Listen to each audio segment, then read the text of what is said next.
Bukan ku tak mau terus bersamamu, mengertilah wahai sayangku. Udah gitu doang bang. Itu ya. Itu.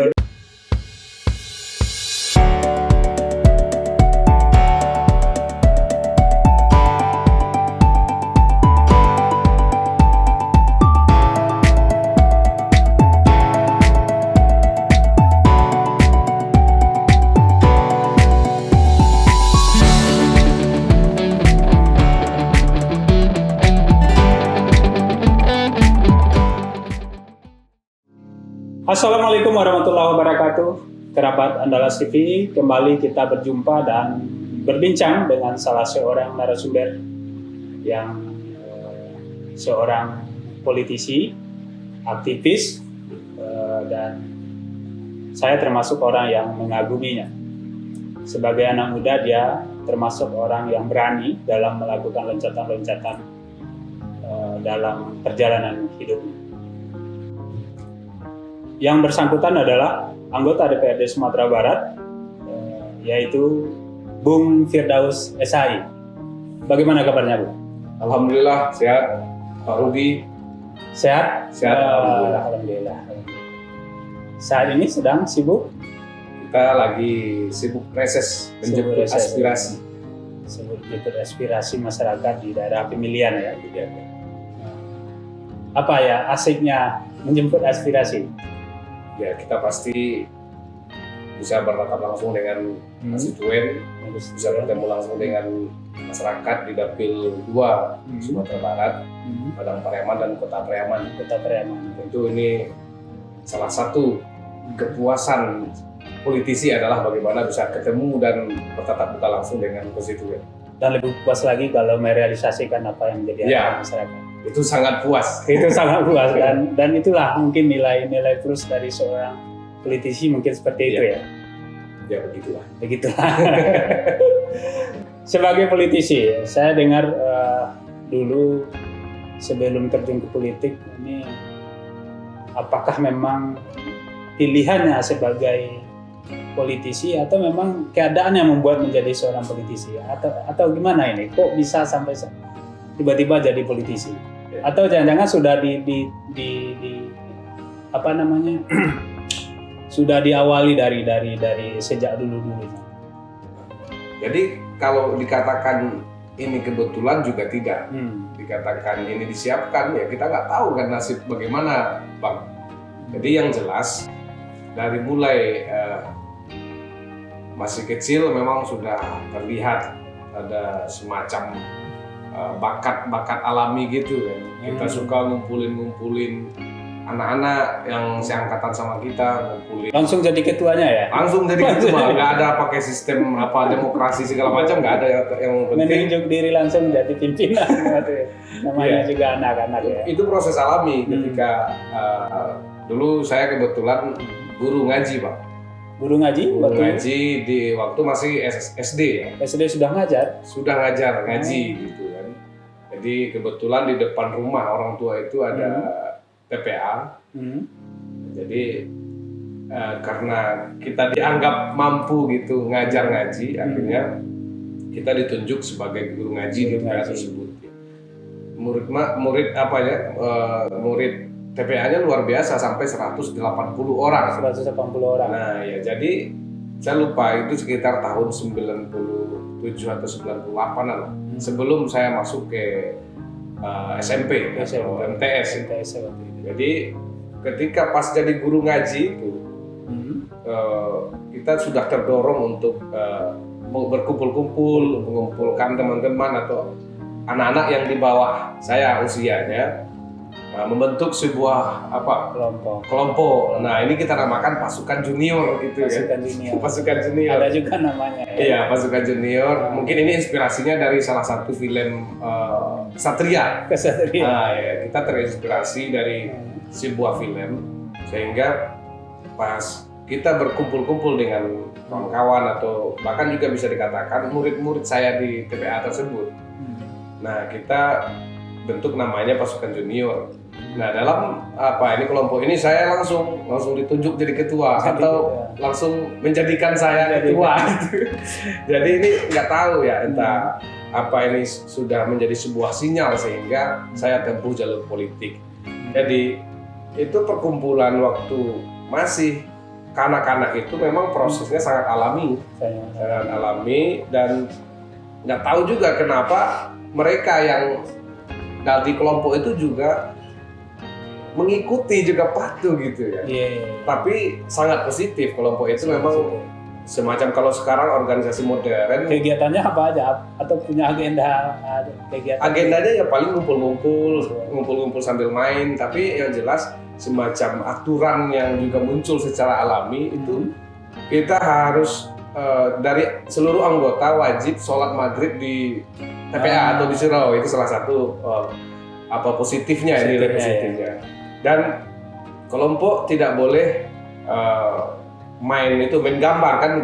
Kalau dulu kan gambar. Padahal itu kan gambar-gambar doang, tapi kita karena mindset itu adalah kartu, jadi kita pikir ini adalah sebuah permainan yang dilarang gitu. Sehingga anggota kelompok ini, anggota pasukan junior ini, kalau ada yang main gambar itu kita sweeping, kita tangkap dan kita ambil gambarnya. Ya, itu kita bakar rame-rame. Jadi banyak hal mungkin peraturan yang dulu itu yang secara alami itu tidak ada proses kesengajaan ya, cuman memang tiba-tiba aja sudah begitu. Jadi saya melihatnya seperti itu, Bang. Sudah memulainya dari sejak kecil gitu. Sejak kecil, SD ya. Waktu di siap SD di MTS ya. MTS seperti itu juga.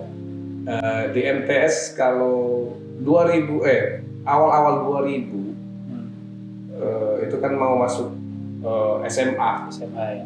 Itu sudah juga memulai di MTS. Ada satu momentum yang menunjukkan bahwa kita ini mempunyai naluri atau semangat perjuangan ketika di MTS ada sebuah isu ya. Saya lupa juga isunya apa, Bang, tapi yang jelas di MTS ada sekali demo kita.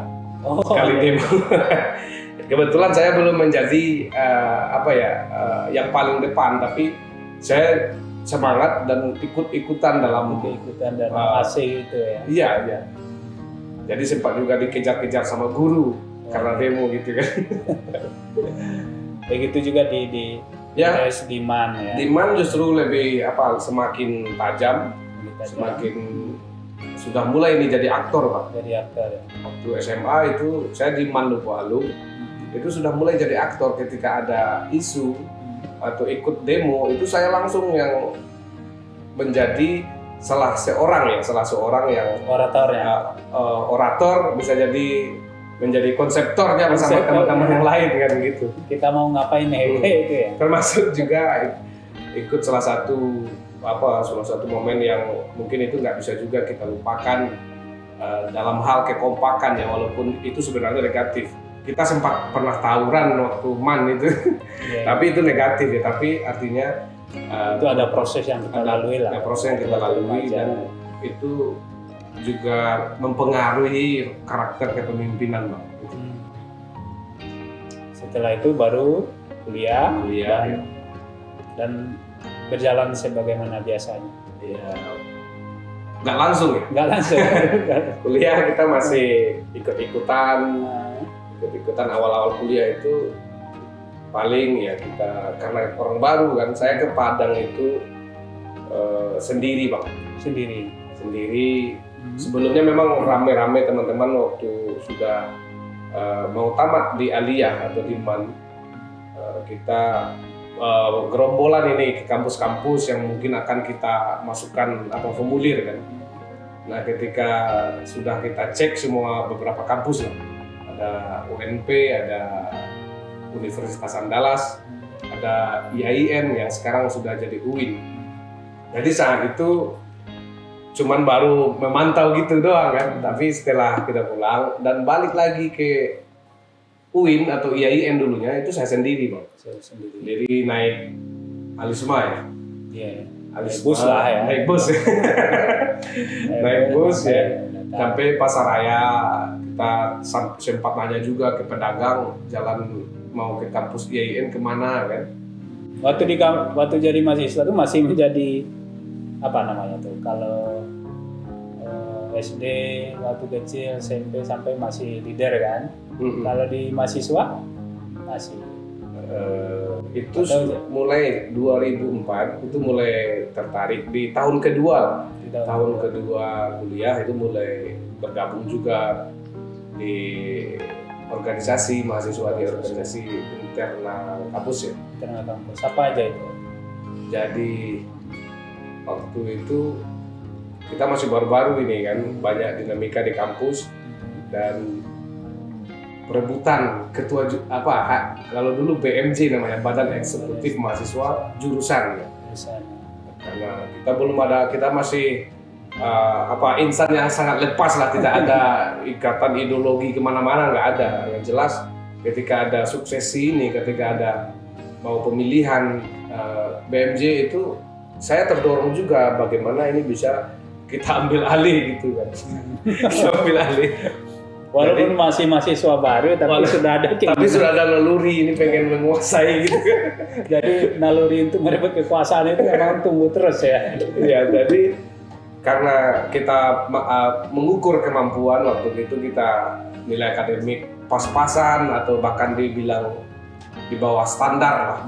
Jadi kita cari orang yang mungkin lebih pas. Kalau kita yang ditunjukkan sebagai pemimpin di mahasiswa yang sifatnya jurusan, itu tentu harus diukur juga dengan nilai akademik.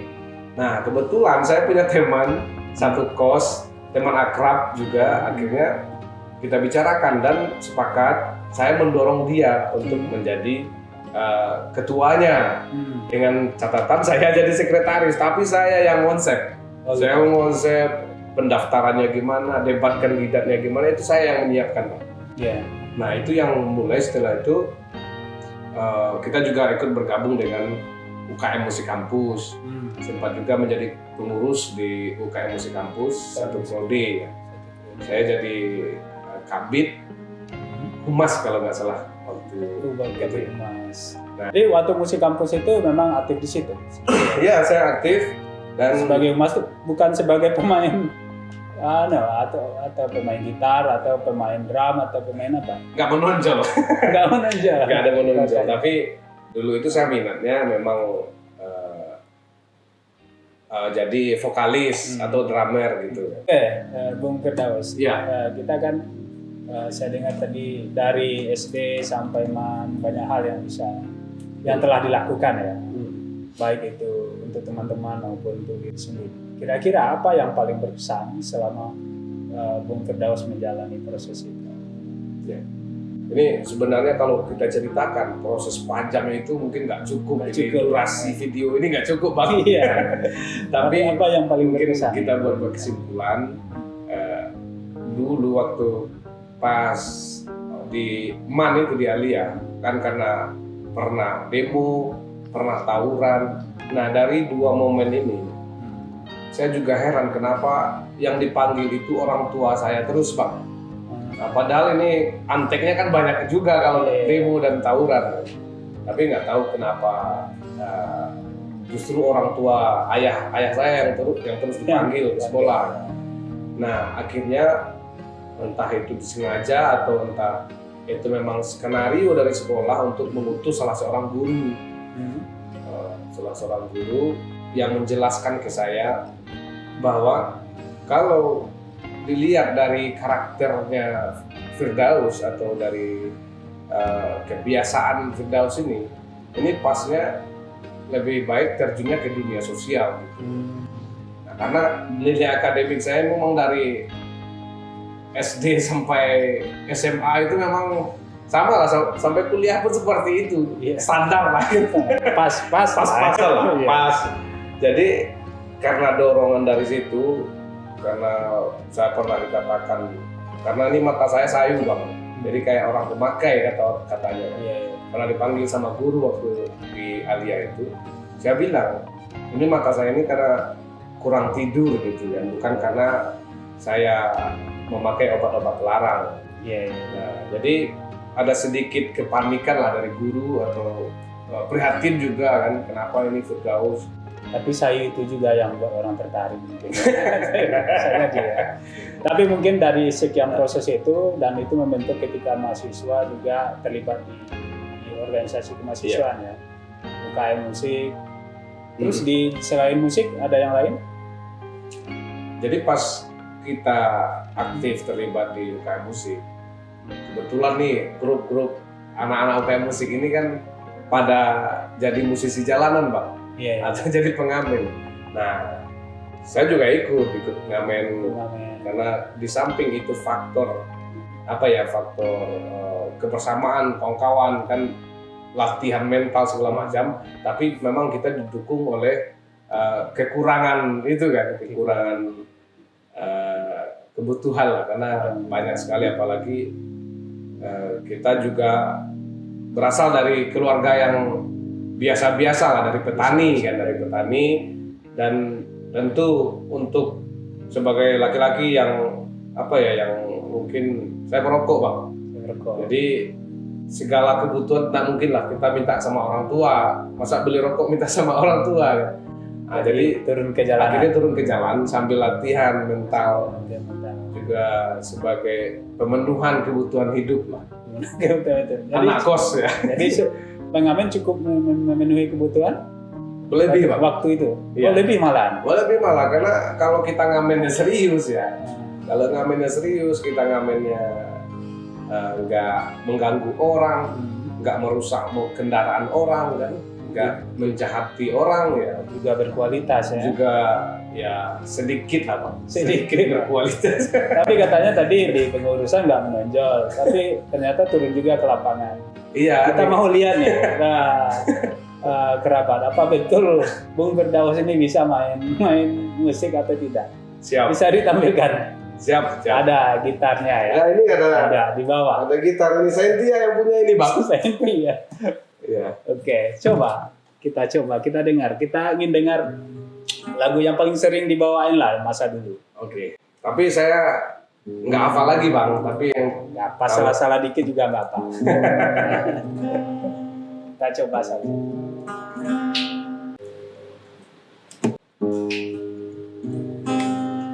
Sudah waktunya pulang, hari sudah malam. Jangan bikin onar pacarku.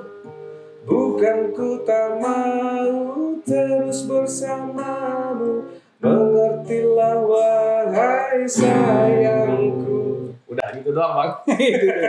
Itu udah terima dari yang dengar ya. Nah, segitu aja, Bang. Saya pernah juga dicandain sama penumpang ini, Bang. Kan nyanyinya lagu pacarku kan. Iya. Jadi ditanyain sama ada ibu-ibu di mobil, ditanyain, emang sudah punya pacar gitu kan?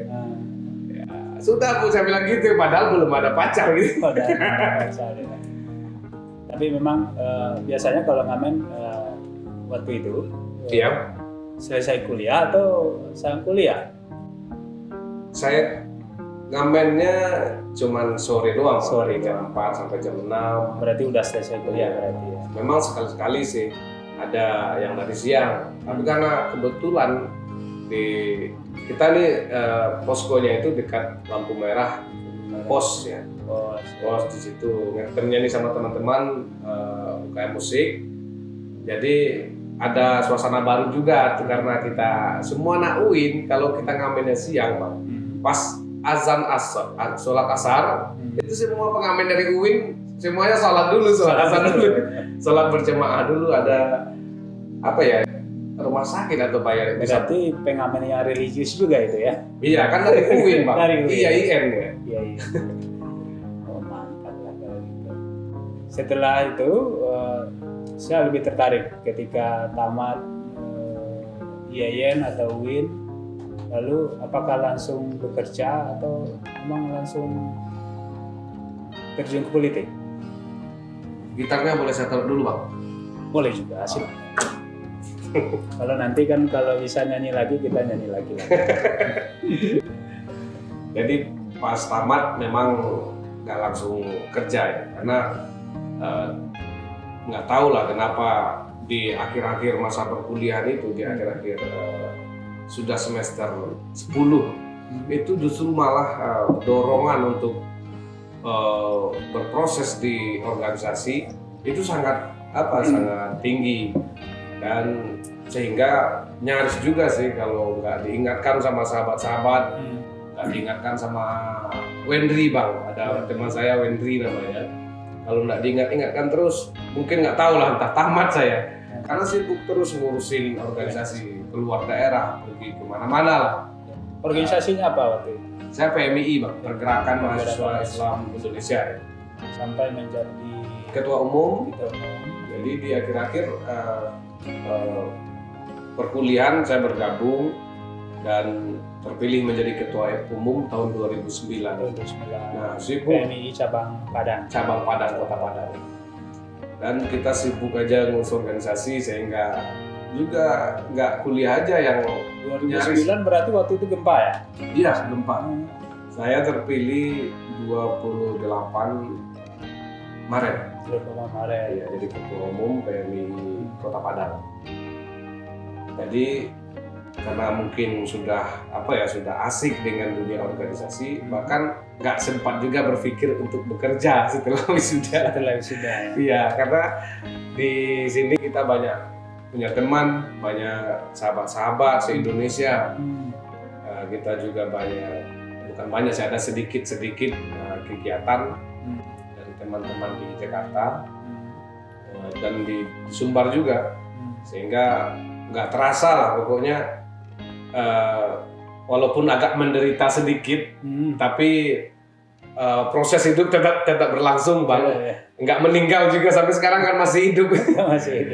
Tapi artinya tamat kuliah itu nggak langsung bekerja. Langsung bekerja, dan mungkin mulai bekerja itu di haluan saya Bang.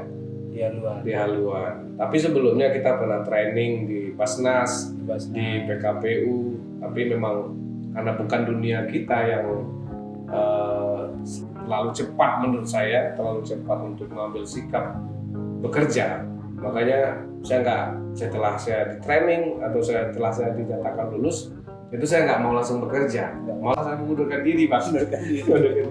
Justru memutuskan masuk salah satu media harian ya? Iya, media harian. Menjadi wartawan haluan ya. Kenapa memutuskan menjadi wartawan waktu itu? Karena saya berpikir profesi yang mungkin cocok dengan saya, yang mungkin tidak terlalu terikat, tidak lebih bisa bersinkron atau berkolerasi dengan aktivitas organisasi yang banyak bertemu dengan orang, banyak jaringan lah ya. Jaringan ya. Sehingga saya memilih ke situ. Ternyata saya kaget, haluan juga ketat Bang. Saya sering dimarahin sama Korlip. Sama ya ada aturan lah. Ada aturan. Setiap perusahaan pasti punya standar-standar aturan yang harus dipenuhi. Mengambil momentum buat 2000 berapa? Sebenarnya 2014 itu saya udah caleg Pak. 2014 sudah caleg. Ya. Saya masuk haluan itu di akhir 2014 karena nggak terpilih jadi anggota. Majunya di mana? Di Kabupaten Padang Pariaman di Dapil 2. Saya dapat suara 475 kalau nggak salah. Dan itu nggak sanggup. Nomor urut berapa waktu itu? Saya nomor urut 1, tapi perolehan suara saya nomor 3. Ya nggak meyakinkan lah kan. Iya. Setelah itu baru masuk haluan dan kemudian mengembangkan jaringan, sharing saya mulai karena kegagalan 2014. Saya lihat memang sebuah kegagalan yang disebabkan oleh faktor diri sendiri gitu. Karena ini juga dipengaruhi faktor finansial. Karena kita nggak cukup finansial, secara ekonomi tidak mendukung lah. Sehingga 2014 itu paling, kalau nggak salah itu 5 hari sebelum pemilihan itu kita baru pulang pergi ke dapil dan ada bisnis atau ada usaha kakak saya itu, ada kolam lele, itu saya bongkar, saya jual. Nah itu dijadiin Jadi modal kampanye, kalau nggak salah 5 juta. Iya. Tapi itu nggak cukup. Nggak cukup. Nggak cukup. Jadi faktor kekurangan finansial dan faktor saya jarang turun ke dapil itu yang menyebabkan kegagalan di 2014. Kurang banyak bertemu dengan masyarakat. Iya. Iya. Tapi setelah dari Haluan saya dengar juga menjadi pendamping desa. Iya, iya. Iya. Nah, Jadi 2015 saya di Haluan akhir 2014, di akhir 2015 ada mulailah pergeseran program dari juga dari berpengaruh dari pergeseran kepemimpinan nasional dari Pak SBY ke Pak Jokowi. Jadi di pemerintahan SBY namanya ada PNPM, program Mandiri Pedesaan. Setelah Jokowi terpilih jadi presiden, akhirnya dibikin program baru namanya P3MD. Ya, di sana saya ikut mendaftar menjadi salah seorang pendamping desa di tingkat kecamatan. Di tingkat kecamatan. Iya. Tapi juga lagi-lagi masih seperti biasa ini, Pak. Memang kalau rasanya nggak cocok itu ya sudah keluar gitu. Keluar juga ya. Keluar juga, sudah beberapa hari di training. Saya di training itu di Hotel Basco. Jadi 4 hari kalau nggak salah di training. Nggak tahan juga berpikir, ini kalau saya jadi pendamping desa terus ditugasin di Damansraya, ini aktivitas saya di Padang ini gimana kan? Nah, ini adalah langkah mundur ya. Sudah saya berhenti lagi gitu ya. Jadi di 2016 baru kembali untuk pengisian slot tenaga ahli di tingkat provinsi saya baru ikut. Kenapa saya mau ini, Bang? Karena ini kantornya di Padang. Kantornya di Padang. Nah, jadi dinas kita setiap hari selain kunjungan luar daerah ya, tentu kita lebih banyak di Padang, dan saya berpikir ini tidak akan mengganggu aktivitas saya sebagai seorang pegiat organisasi atau sebagai pegiat sosial. Jadi ini nggak berbenturan, makanya saya ambil 2016 menentukan sikap saya siap bergabung dan mendaftar. Alhamdulillah diterima dan menjadi tenaga ahli provinsi di bidang pengembangan kapasitas waktu itu ya. Iya. Bertahan berapa tahun waktu itu? 2 tahun. 2 tahun. Nah, jadi memang ini kalau dasarnya memang nggak pernah puas ya, beginilah manusia ya, Pak. Jadi dari KPW mencaleg lagi. Caleg ya. Caleg lagi ya. 2016 sampai 2018. Berarti 2 tahun ya, 2 tahun. Jadi pas mau pemilu lagi kan 2019, pendaftaran caleg itu dimulai di Agustus 2018, Pak. Jadi saya nggak sempat lama berpikir lah. Sebenarnya kalau pengen di zona nyaman kan sebenarnya jadi tenaga ahli provinsi, kalau untuk sekedar kebutuhan finansial ini kan sebenarnya sudah cukup memadai lah. Selerinya memadai lah ya. Memadai lah. Tapi memang karena lagi-lagi ini desakan dari dalam diri ya, nggak pernah merasa puas. Tapi saya lihat dalam tanda kutip positif ini, Mas. Karena ketika posisi saya sekarang jadi tenaga ahli bisa membantu orang cuma 10 orang. Kalau saya menjadi anggota DPRD, ini bakal bisa lebih banyak orang yang bisa dibantu. Itulah kira analoginya gitu. Atau jangan-jangan karena sudah punya modal lalu maju? Enggak juga. Ya modal mungkin ya modal sosial yang mungkin karena kita sudah banyak turun ke dapil kan, kita sudah karena jadi tenaga ahli provinsi itu kan memang ada kunjungan ke dapil ke daerah juga. Mungkin modal sosial sudah mulai ada juga, tapi kalau finansial juga belum, Bang. Masih ya cukup untuk kebutuhan hidup hari ke hari lah itu gajinya. Dan saya putuskan tanpa pikir panjang, tapi yang jelas desakan dalam diri saya itu saya harus mencalonkan diri lagi sebagai caleg. Sebagai caleg. Dan Dan itu mengambil provinsi. Itu pertimbangan saya itu berdasarkan kondisi politik di Nagari atau di desa saya. Kenapa saya ke provinsi? Di samping saya pengen pertarungan ini atau perjuangan ini lebih besar ya. Tapi saya melihatnya justru peluang saya di provinsi. Karena kalau di kabupaten, di desa saya itu sudah banyak caleg. Banyak caleg. Di kecamatan itu sudah puluhan caleg. Makanya setelah saya pikirkan dan coba petakan kondisinya di basis, ya memungkinkan saya lebih baik maju ke provinsi.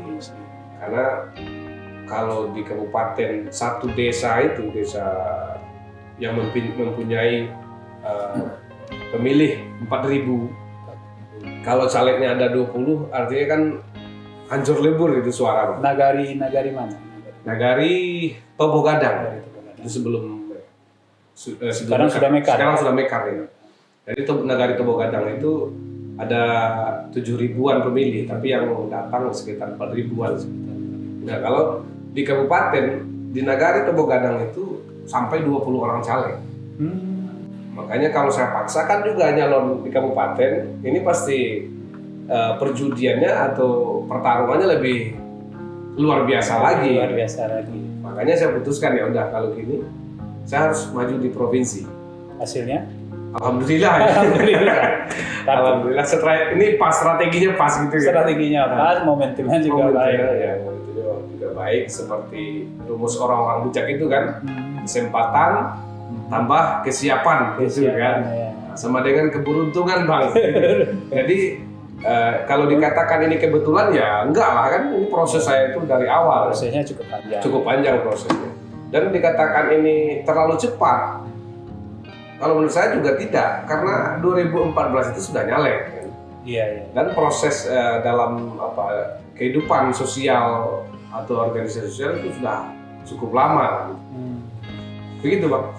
Saya dengar katanya biaya kampanyenya nggak lebih dari 60 juta. Apa benar seperti itu? Itu berdasarkan dari laporan laporan dana kampanye. Karena itu yang diaudit ya. Kalau modalnya mungkin banyak, termasuk modal sosialnya. Modal sosialnya. Tapi kalau duit yang dikeluarkan 60 juta itu bukan duit saya Bang. Tapi duit sumbangan dari kawan-kawan, sumbangan dari senior-senior, sumbangan dari ya macam-macam pihak lah. Akhirnya ada yang nyumbang spanduk, ada yang nyumbang stiker, ada yang nyumbang baliho. Nah, dari semua alat peraga ini kita dihitung juga oleh KPU ya. Nah, dan ditambah lagi dengan operasional saksi. Nah, itu setelah dihitung nilainya cuma 60 juta.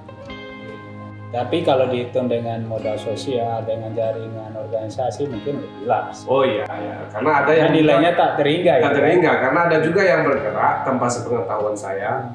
Itu juga mengeluarkan duit kan. Ada senior, ada sahabat-sahabat, teman-teman yang juga membantu kampanye saya tanpa dikasih tahu, juga menggunakan duit kan. Tapi yang jelas sesuai dengan yang diperiksa lah. Balihonya kalau nggak salah saya punya baliho ukuran 2x3 itu 50, kalau nggak salah 50 ya, yang 2x3, dan spanduk 1,5 meter, panjang 1,5 meter itu 100 buah. Tapi respon dari masyarakat di Nagari atau di Basis itu cukup luar biasa. Cukup luar biasa, karena saya satu-satunya putra daerah di desa tersebut Bang. Makanya menurut saya Bang, politik harus tidak terlepas dari bagaimana kita mengelola isu. Mengelola isu dan menghitung tadi. Iya, karena dengan membawa isu memang benar ini saya satu-satunya putra dari Nagari tersebut, Nagari Tobo Gadang. Nah, di Nagari itu memang sebelumnya tidak pernah ada anggota DPRD tingkat provinsi. Jadi ini berhasil, isu putra daerah ini berhasil, dan sebuah kebanggaan juga lah. Sebuah kebanggaan bagi masyarakat Tobo Gadang. Sekarang kan sudah berapa tahun ya?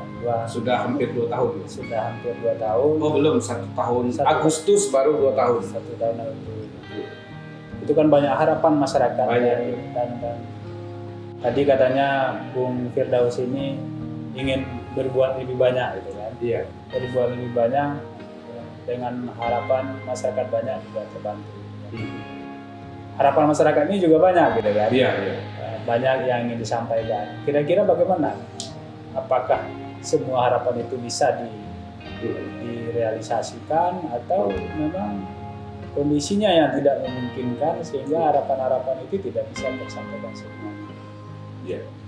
Jadi di awal-awal masa prode kita di DPRD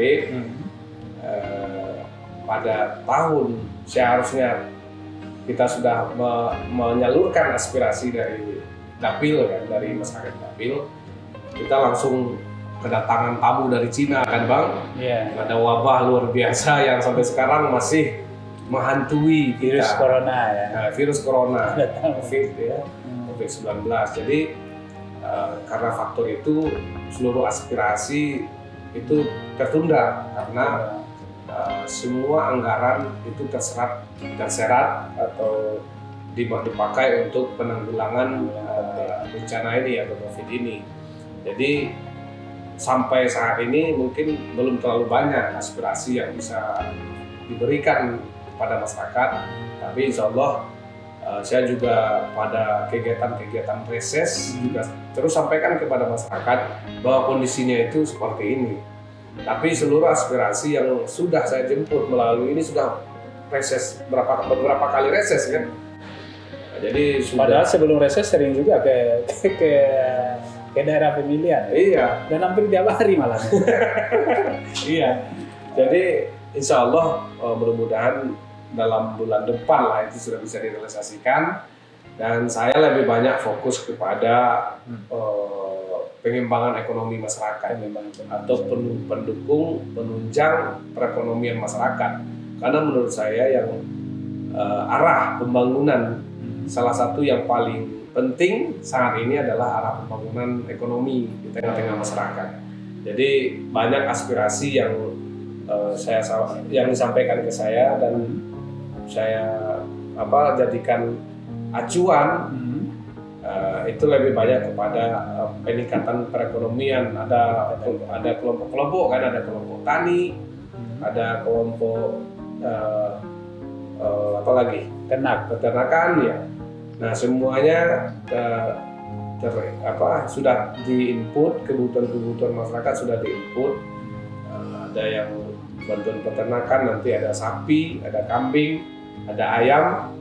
Dan kalau bantuan peralatan pertanian untuk menunjang atau memaksimalkan hasil produksi masyarakat petani, kita juga nanti akan salurkan berupa traktor, hand traktor, kultivator, pompa air dan sebagainya banyak. Itu ya. Jadi pada dasarnya memang mendorong peningkatan ekonomi di daerah pemilihan. Iya. Apalagi di masa pandemi ya. Apalagi di masa pandemi karena berbicara recovery ekonomi tentu nggak lepas dari uluran tangan atau tidak lepas dari dukungan dari pemerintah. Nah, beginilah kira-kira bentuk. Kalau kita langsung kasih duit ke pemerintah itu nggak cukup duit kita, Pak. Jangan sampai juga nanti sapi atau kami yang dijual juga. Iya, kita sampaikan kepada kelompok-kelompok masyarakat, kelompok-kelompok petani agar ini benar-benar memanfaatkan. Kalau bisa ini digulirkan karena kelompok itu kan banyak juga jumlah anggotanya, Pak. Iya. Banyak orang, banyak petani yang bergabung atau berafiliasi dalam sebuah kelompok. Nah, kan belum tentu semua anggota kelompok dapat 1 ekor sapi misalnya. Iya. Makanya kita sampaikan ke kelompok bahwa ini hanyalah stimulus, ini adalah pendukung dan jangan menganggap ini sudah mutlak untuk dia kan, dia juga lebih hati-hati atau paling tidak dia masyarakat atau kelompok ini nggak menjual, Pak. Nggak menjual ya. Karena repot juga kan kalau kelompok anggota-anggotanya menjual. Artinya tujuannya itu nggak tercapai juga. Nggak tercapai. Pengembangan ekonomi masyarakat, peningkatan kesejahteraan. Itu tergantung pada kelompok. Kalau kelompok bisa membangun kebersamaan untuk bagaimana semua anggota kelompok itu bisa mendapatkan manfaat dari bantuan ini, itu bisa digulir kan. Iya. Ketika sudah lahir anak sapinya satu, pindahkan ke teman-teman atau ke tetangganya juga bisa. Nanti diurus sapinya dapat juga anak satu, ya dipindahkan lagi, kan bisa seperti itu. Itu bisa juga salah satu cara untuk mengantisipasi kecemburuan ya. Iya, kecemburuan. Jadi kalau bisa masyarakat yang bisa ngurus yang belum dapat kan? Iya, itu bisa sampai ke tangan semuanya gitu. Gitu Pak. Oke. Apa yang berbeda antara misal ketika sudah menjadi anggota legislatif dengan yang sebelumnya? Apa yang berbeda? Apa ya? Yang jelas pendapatan berbeda lah. Pendapat, tapi insya Allah gaya agak berbeda, masih seperti dulu. Masih, karena kita latar belakangnya memang dari apa ya? Dari ya biasa-biasa aja kan. Dari biasa aja, tapi nggak ada perbedaan lah. Ya, dari organisasi kader lah. Dari organisasi kader lah. Kita nggak juga menampilkan apa ya, casing-casing yang mungkin justru menakutkan bagi teman-teman. Kan ada juga yang nanti melihat gayanya, wah ada anggota dewan ini pakai safari terus ya kan. Kadang-kadang kan ada orang ketika mengisi satu posisi dia berubah langsung gitu kan. Insya Allah. Ini karena banyak yang menasehati kan. Termasuk abang juga menasehati. Tapi yang penting itu dalam kerangka menjawab keinginan masyarakat dan keinginan teman-teman yang dukung mensupport kita. Bang, sambil minum ya Bang? Ya boleh silakan. Kehausan Pak legislator kita ini menjelaskan tentang perjalanan hidup. Jadi secara apa ya nggak ada yang berbeda, tapi yang jelas aktivitas tentu sudah semakin banyak. Agenda sudah semakin banyak. Tapi sekarang juga sibuk ngurus partai politik. Tentu Partai Kebangkitan Bangsa. Partai Kebangkitan Bangsa. Insya Allah kita bertekad dan akan berusaha semaksimal mungkin untuk membesarkan PKB di Sumatera Barat. Jadi perbedaan dulu dan dengan sekarang ya tentu dengan aktivitasnya, dengan kesibukannya. Dengan kesibukannya. Iya. Apalagi diisi orang-orang muda sekarang. Iya. Orang-orang muda. Sekarang berapa kursi? PKB kita ada 3 kursi, Bang. 3 kursi. Kalau bisa menjadi lebih lah dari teman. Ya, target kita minimal itu 1 fraksi. 1 fraksi. Tapi 5 kursi. Tapi kalau kita ini pasang 3 target. Target maksimal, target rasional, dan target minimal. Target minimal kita itu 1 fraksi. 1 fraksi. Maaf. Oh, salah. Target minimal itu ya bertahan lah 3. Bertahan lah 3. Target rasional 1 fraksi. Target maksimal kita 1 per dapil. 1 per dapil. Karena itu yang mungkin paling maksimal itu. Kalau rasional ya. Dapilnya berapa tuh? 8. Ada 8 dapil, Sumatera Barat ada 8 dapil. Tentu kita mengukur seluruh infrastruktur partai yang ada di tingkat kabupaten kota. Di mana ada kabupaten kota yang ada kursi kabupatennya, tentu ini potensi ada kursi kita di provinsi. Nah, sekarang masih ada beberapa daerah yang belum ada kursi kabupaten, dan dari dapil misalnya seperti dapil Agam Bukit Tinggi. Agam Bukit Tinggi itu dapil 4 Sumatera Barat, kursinya 8 kalau nggak salah ya. 8. Kursi kita di dapil ini cuma 1, Bang. Cuma ada di Kota Bukit Tinggi, tapi Kabupaten Agam kita nggak ada kursi. Nah ini kalau kita bicara rasionalnya, tentu ini nggak agak kesulitan ya. Tapi kalau kita targetkan, kalau kita mau maksimal ya kita wajib dapat di situ. Dipikir itu semakin besar target, semakin besar harapan yang akan tertumpang dari masyarakat. Siap. Nanti di DPRD ya. Siap. Entah keinginannya lain juga nanti kan, mana tahu ini meloncat-loncat aja ini kan. dari wartawan, pendamping, cuma beberapa bulan, bahkan ikut pelatihan aja baru udah berhenti. Lalu Itu di Basnas lagi. ya. Tapi saya pikir itu adalah proses ya, Iya. proses yang panjang, dan itulah yang menentukan hasilnya akan Iya.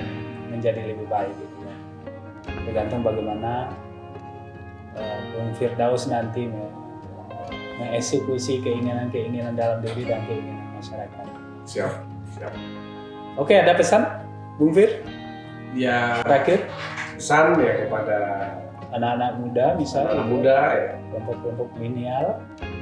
Ya mungkin pesannya bahwa yang penting selama kita berusaha, selama kita terus berjuang dan bergerak, tidak ada yang mustahil dalam hidup. Tidak ada yang mustahil. Tidak ada yang mustahil. Semuanya pasti, kalau prosesnya baik, hasilnya akan baik. Tapi kalau prosesnya tidak baik, tentu hasilnya juga akan tidak baik. Kalau prosesnya setengah, ya hasilnya setengah.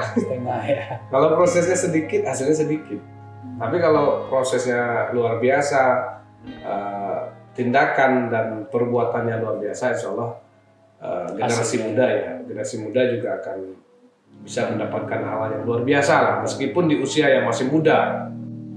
Karena politik sekarang sudah trennya anak muda, ya. Sudah trennya anak muda. Beberapa orang kepala daerah di Sumbar, legislator di tingkat provinsi, tingkat kabupaten sudah banyak diisi oleh generasi muda. Sudah banyak diisi. Ya, tentu ini sebuah spirit yang baru bagi generasi muda, bahwa usia tidaklah batasan untuk memimpin atau untuk meraih kesuksesan. Tapi di usia muda pun kita bisa berhasil dengan syarat harus fokus kepada tujuan. Gitu Bang. Yang penting usaha keras dan berdoa. Terus berdoa Dan selalu menjaga silaturahmi. Silaturahmi dengan membangun jaringan yang cukup luas lah ya. Oke, siap. Terima kasih. Terima kasih Bung Firdaus, Ya. anggota DPRD Sumatera Barat. Ya. Politisi muda Partai Kebangkitan Bangsa. Siap. Semoga selalu sukses dan berjaya di masa-masa akan datang. Lain kali kita akan bertemu lagi dengan topik yang berbeda. Siap. Kalau bisa berkaitan dengan kerja-kerja kedewanannya ya. Siap. Kerja-kerja kedewanan, apakah itu soal pendidikan, soal peningkatan kesejahteraan, ekonomi gitu kan. Oke, kerabat Andalas TV, demikian bincang-bincang kita dengan Bung Firdaus. Semoga apa yang kita bincangkan hari ini bermanfaat dan menginspirasi anak-anak muda, karena beliau ini masih muda, di berapa? Tapi tidak terlalu muda. 30. Saya sudah 36 Pak. 36, tapi tidak terlalu muda. Kalau dulu undang-undang pemuda kan 35, sekarang aja yang 30. Ya masih muda lah. Masih muda dan patut kita contoh dan di apa namanya, menjadi inspirasi kita semua. Demikian, wassalamualaikum warahmatullahi wabarakatuh.